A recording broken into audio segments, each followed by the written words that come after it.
Welcome back to A Time of Refinement. I'm Timothy, here with Jesse today. Thanks for being on here, Jess.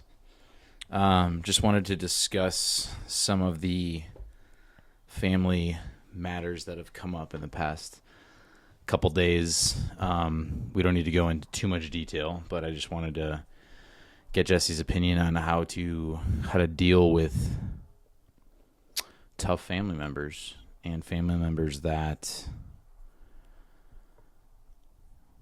are just a struggle to deal with, and how you've dealt with it in the past, how I've dealt with it, and just to give you some advice on how to maybe deal with it in the future in the most respectful and just generally positive way, to not get yourself down in the dumps, basically. So, what are your thoughts the past couple days that have happened between said family member? I think we need to wind the clock back to start. In the past, we were raised fundamentalist, traditional family. That was our unit. And we were under a certain set of rules, and a lot of those rules were non-negotiable. Mm-hmm. And these were things laid down by our parents. Few of you out there, I'm sure, can relate to this, although many may have had a different childhood. But our childhood was very much cut and dry. It was, you can't do this, and there was no questioning it. It was just, that was how it worked. So I think that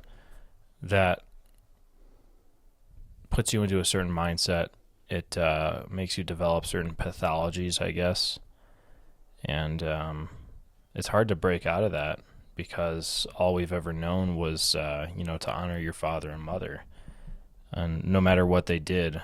And growing up is really realizing that, not to say that parents don't have good things to say sometimes, not that they can't be wise, but to say that they're just people like you and me.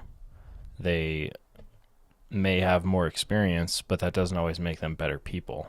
A lot of the time, their experience can make them jaded. It can make them rigid in their belief system, and not willing to talk about anything beyond what they have set out for you, beyond what they want you to be. So I wanted to address that a little bit. Is that a bad way to parent, to just tell your kids to do something and not give them an explanation? Probably. Because as children, me as a child, I never questioned anything.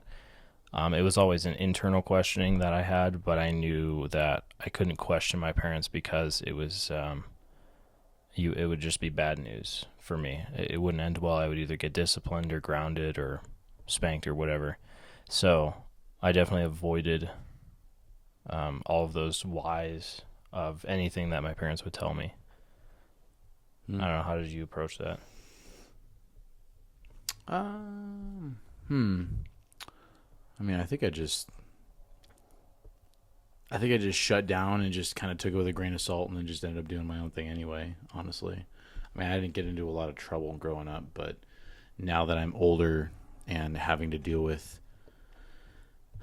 said parent, family member that's really rigid in what they think and believe, and not to mention constantly changing their beliefs, and then thinking that is 100% correct, tried and true, even though it continually changes. So it's really a lot, a logical fallacy. It's just really, that's what I did for a while. It's just really strange to me, which is probably why I'm more open-minded now, because I don't want to be like that person. Yeah. So yeah. I don't know. It's just easier to, I find it easier to live, easier to manage things in day-to-day life with being more open-minded than just having a very shallow and filtered view of life.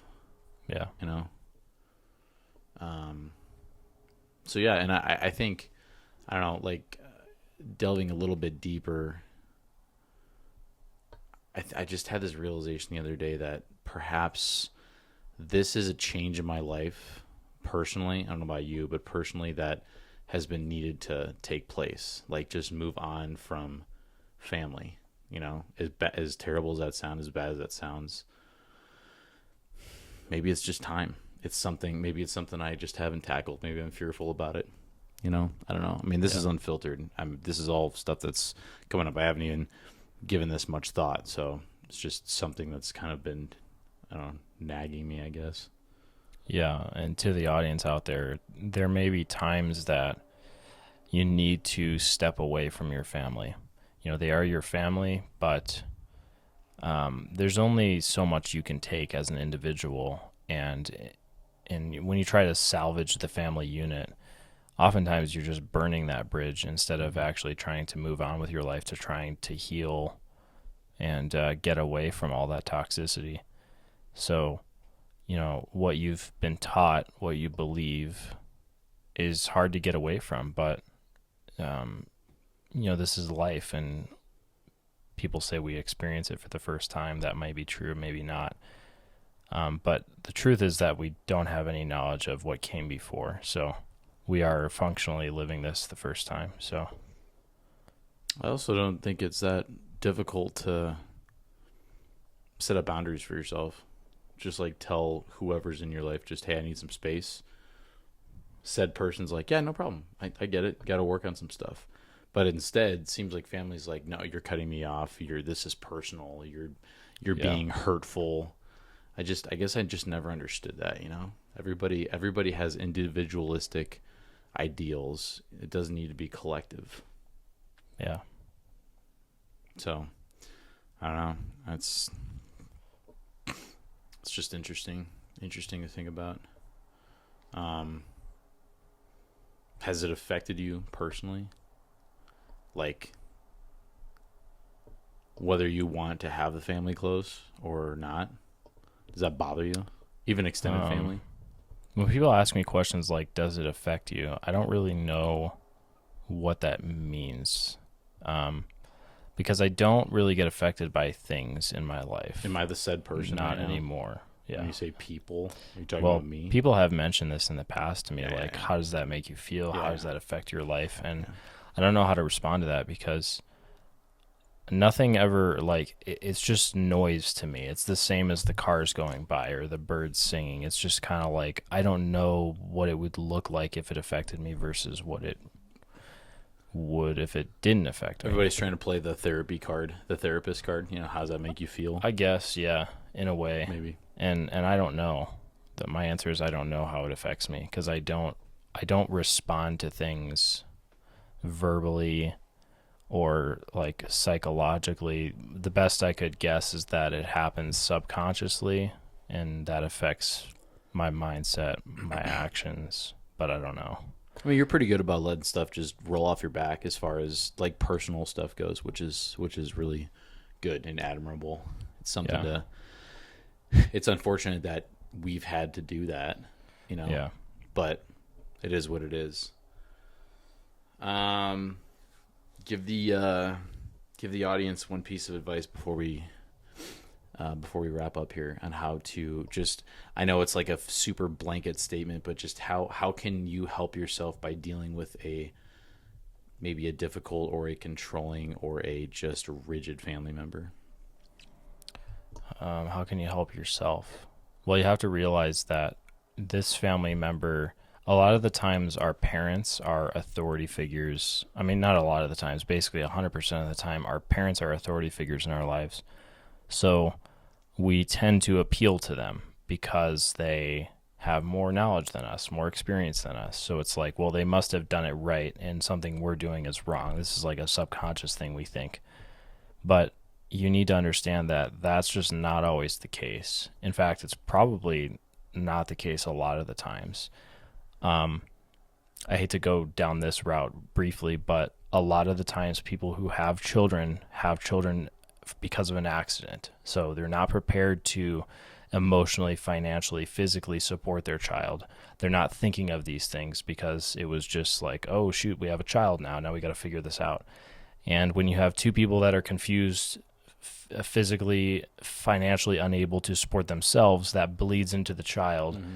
And you just have this pot of just gloop and it's just not cohesive. And so it's important to understand that your parents are not omniscient, omnipotent.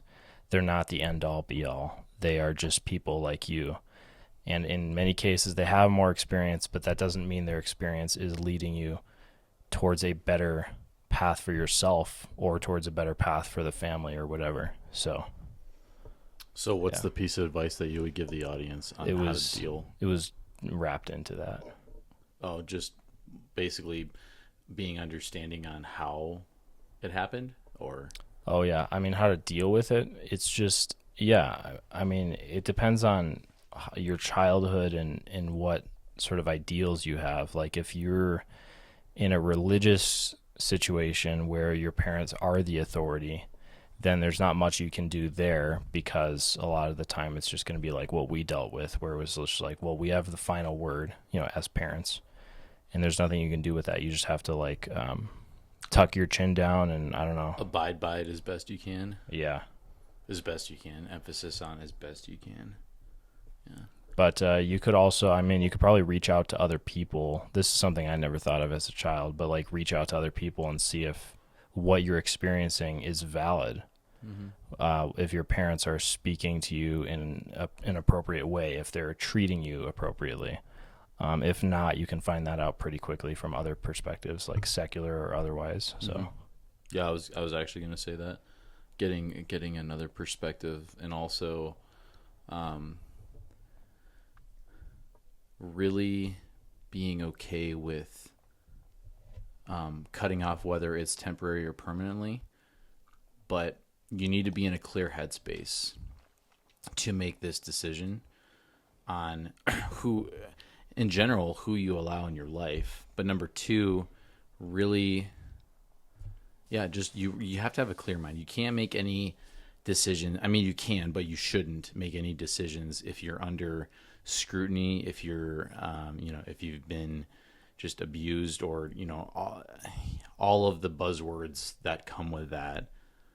You have to be in the right headspace, and put yourself in a situation where you can be in the right headspace to make a decision for yourself. That's what I have. Yeah, that's good. So anyway, kind of went down a rabbit hole there for a minute, but just a couple pieces of advice on what our experiences have been with our family, and just life goes on. It's unfortunately a lot of people deal with this. Most people, I would say most people, unfortunately, deal with bad this, parents. Yeah, deal with something like this. So it's just a matter of accepting it and moving on. It doesn't have to be a part of your life. It's just it doesn't have to define you. So that's what we got. So Jesse, thanks for coming on and offering some tidbits of advice. Appreciate you guys. Love you. Cherish you. You're doing great. Keep up the great work. Thank you for watching and liking. Keep on refining, and we'll see you in the next episode. Cheers.